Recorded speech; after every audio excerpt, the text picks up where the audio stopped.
Okay, everybody, I can't believe that we're already here, the last presentation of the conference. So, very excited to introduce our next presenter, but just quickly want to let everybody know that at the end of Mike's presentation, that is when the leaderboard will be closed. So, you have about 20 minutes to half an hour to visit booths and enter questions and get those points up. But again, it will close after Mike's presentation, so just a heads up. So I'm so happy to introduce my dear colleague, Mike Edwards, who is one of our psychosocial oncology clinicians here at CancerCare Manitoba, and he will speak on Who Am I Now? Narrative Approaches to Identity and Post-Treatment. So over to you, Mike. Super. Thanks so much, Cheryl.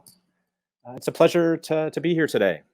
Um, as Cheryl said, my name is Mike Edwards. I'm a psychosocial oncology clinician with patient and family support services at CancerCare Manitoba.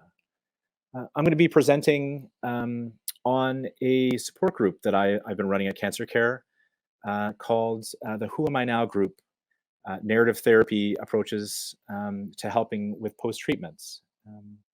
My presentation today is Who Am I Now? Narrative Approaches to Identity and Post-Treatment. So before I get started, I just wanted to give a shout out to the person who created this group, a colleague of mine named Patty Finley, who has retired in around 2019. This group was, in fact, Patty's master's advanced field placement project. And so Patty was kind of the midwife of this. And so I wanted to give credit where credit is due.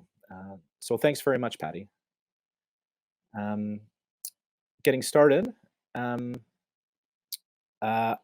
don't have any relationship with financial sponsors aside from being with an employee of CancerCare Manitoba. There's no biases. I don't sit on any boards of any pharmaceutical companies, etc. In preparation for this presentation, I've considered the health equity resource for presenters provided by the Conference Planning Committee. This was provided to help presenters reflect on how these topics and content can have good effects or bad effects on people or populations that are underserved. So the learning objectives for this session are to list the challenges in post-treatment for patients, to name the principles of narrative therapy, to explain the concept of externalizing, and to recognize the connection between story and identity. So one of the things that really surprised me when I first started working at CancerCare was just how challenging post-treatment could be for patients. As an outsider looking in, I assumed that post-treatment would be a time when a patient and their supports would put cancer in their rearview mirror and get back to life as usual.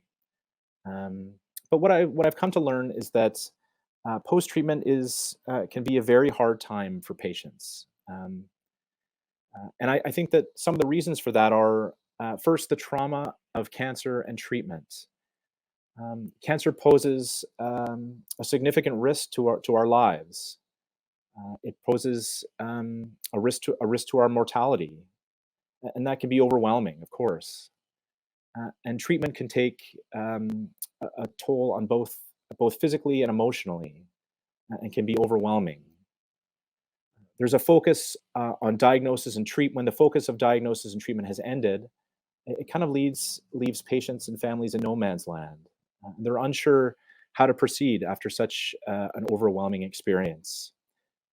There are physical, emotional, mental, and spiritual changes in a person's life as a result of experiences with cancer and treatment.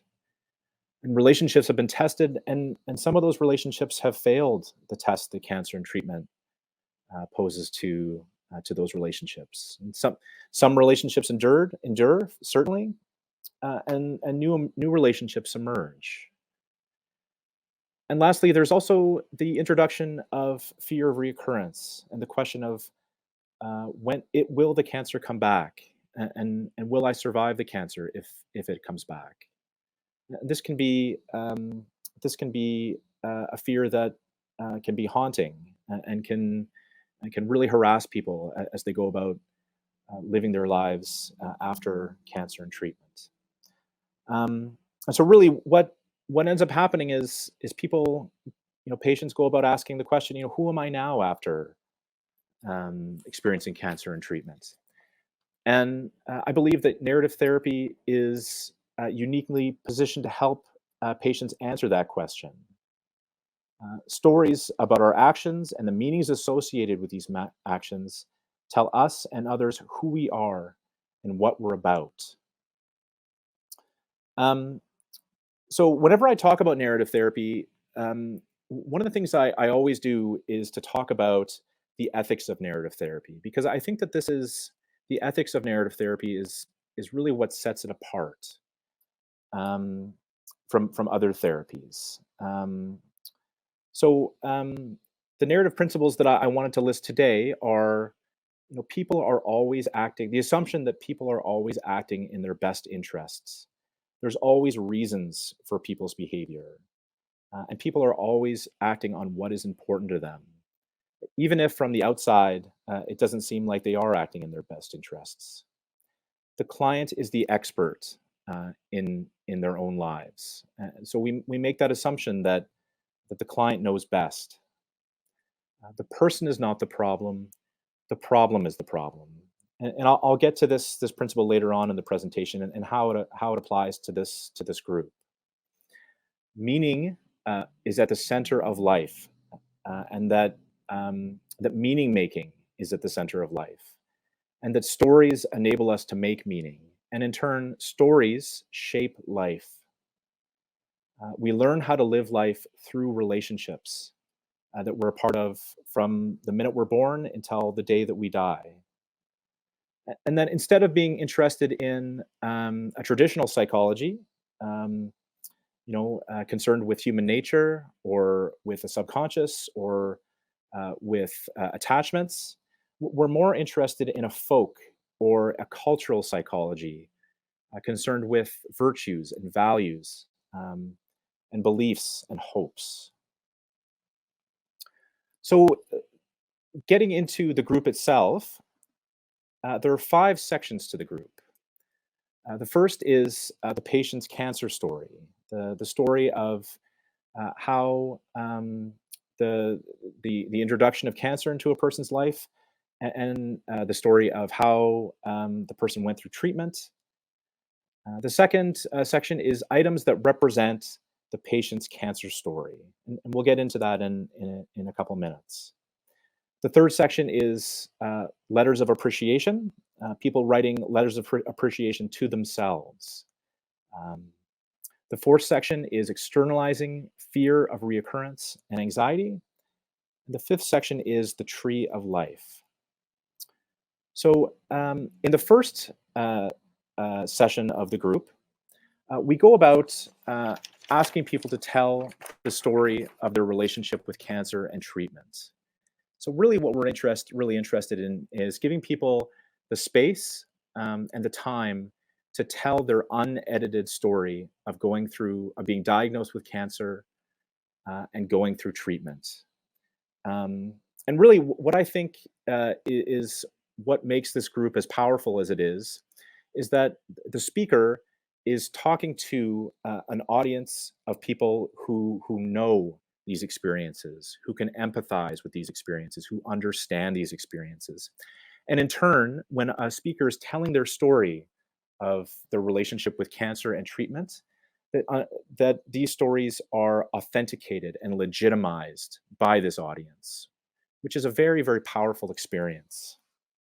So, some of the questions that I put up on the share screen for participants would be, what was your life like before cancer became an uninvited guest? Who are the important people in your life before cancer? What was important to you before cancer came into your life? How did cancer enter your life? How did treatment proceed? And how did treatment end? Next, and this will take about at least 2 sessions. The second section is an item representing the journey that this person has been through, the patient has been through. So we ask people to choose an item that represents the story or a part of the story.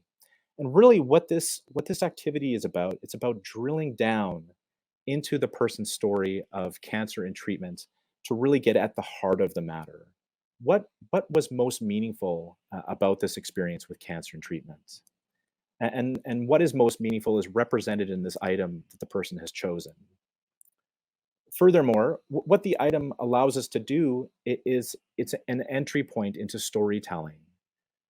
Why has this person chosen this item to represent their story? Um, what went about into that decision? What part did this item play in the person's cancer journey? Uh, who um, who would have known that this person would have chosen this item? What does this item represent now that the person has ended treatment and is going forward into their new lives? The next section is called Letters of Appreciation. So, if the first story, if the cancer and treatment story is the unedited story of the person's experiences with cancer and treatment, um, the second story, the Letters of Appreciation story, is a story about the ways that people, excuse me, it's about how the person would thank themselves for the ways that they went through the cancer and treatment experiences. What were the actions that the person took? What were the qualities that the person displayed? What virtues did the person exhibit? What beliefs sustained the person through these experiences? So going back to my initial thought about um, the cancer and treatment story, the unedited version of it, to me that would be a story of how cancer and treatment subjugated the patient, the influence that cancer and treatment had on the person. Subsequently, what we're looking for here is the ways that the person displayed personal agency in the face of cancer and treatment. What influence did the person have in these experiences? These when they were overwhelmed, how did the person respond? And how does that connect with the person's values? And so I think this is a very important story to tell. If we had more time, I was going to read off a letter, and if anyone is interested in reading this example letter, please send me an email, and I'd be happy to send it out to anyone who's interested. Um, Next, 5 minutes remaining. Okay. Next, we go about externalizing fear of reoccurrence and anxiety. So again, if in narrative therapy we believe the person is not the problem is the problem, um, uh, that means that we can go about pushing problems out into history and culture and treating them as if they're a person or a thing. Um, so if a person is having difficulty with anxiety, this concept enables us to ask, how did the anxiety first enter your life? What provides support for anxiety to be in your life? What effects does anxiety have in your life? What is the ideal relationship to have with anxiety? What changes are required to get closer to the ideal relationship with anxiety? So, really, what this idea does is it creates separation between the person and the problem, and it allows patients to take action against problems like fear of reoccurrence and anxiety. Again, it enables people to have personal agency in the face of um, these harassing problems. The next section is the tree of life, and this was my contribution to Patty's group. And what the tree of life is, it's an exercises that uses metaphors from nature to help people to tell stories in ways that make them stronger. So we ask participants to draw a tree with roots, a ground, trunk, branches, leaves, and fruit. And as you can see in the slide, that the roots represent our histories, where we come from, who we've learned the most from. The ground represents our lives today, the activities that we participate in our lives now. The trunk represents our strengths, our virtues, our values. The branches represent our hopes and our dreams for the future. The leaves represent the significant figures in our lives. This can be people that have both passed and are living today. It can be characters from stories. It can be pets. It can be stuffed animals. And finally, the fruit, the gifts that we've been given. Not necessarily the material gifts. We're more interested in soft gifts like love and hope and education. So, as an example, here is my tree of life. And so, what we'll do in the group is I'll send out a package to participants. Since we've been doing it online, I'll send out a package to participants with a letter explaining the tree of life exercise, as well as an example, my tree of life as an example for people to use. So, looking at my tree of life, my roots, my family history, the people that have taught me the most are my maternal grandfather, Arch, and my paternal grandmother, Yvonne. In my life today, I'm a dad, I'm a husband, I ride my bike to work, I'm a Winnipeg Jets fan. Um, my trunk, I believe that I'm smart and I'm funny, I'm passionate, I'm compassionate, I'm understanding, and I value social justice. The leaves on my tree, my boys are on the tree. My partner, my parents, my in-laws, my brothers. Um, the fruits, my relationship with God's Lake Narrows First Nation, my education, my health, um, and my family. Now, one of the things that I find particularly powerful about this exercise, oops, is that each of the items on the tree represents a story. And so whenever we ask participants to present their tree of life to the group, and then we ask questions and we have a dialogue about each of the items on this tree and the influence that these stories have had in their lives. So really what we're doing is we're zooming out from the cancer and treatment story to re-remember and to rediscover the second stories about our history, about what we love, about relationships, about gifts, and most to me, most powerfully is what does this person want for their future? I think one of my favorite experiences of working at CancerCare is asking people who are post treatment, what do you want for your future? As this is a question, this is a story that has been taken out of question. It's been deleted by cancer and treatment. So to re-engage with that story is a very, very powerful experience. So finally, the take-home messages. So the Who Am I Now group provides a context where people can tell their stories and have them understood and acknowledged by a knowing audience. Externalizing allows participants to conceptualize themselves as in relationship with problems, giving them increased personal agency. The Tree of Life creates a context where people's second stories can reemerge and grow with and even grow past the cancer story. Hi, Mike. Thank you so much for your presentation on narrative therapy. Oh, my pleasure. Thanks, everyone. Have a good rest of your day.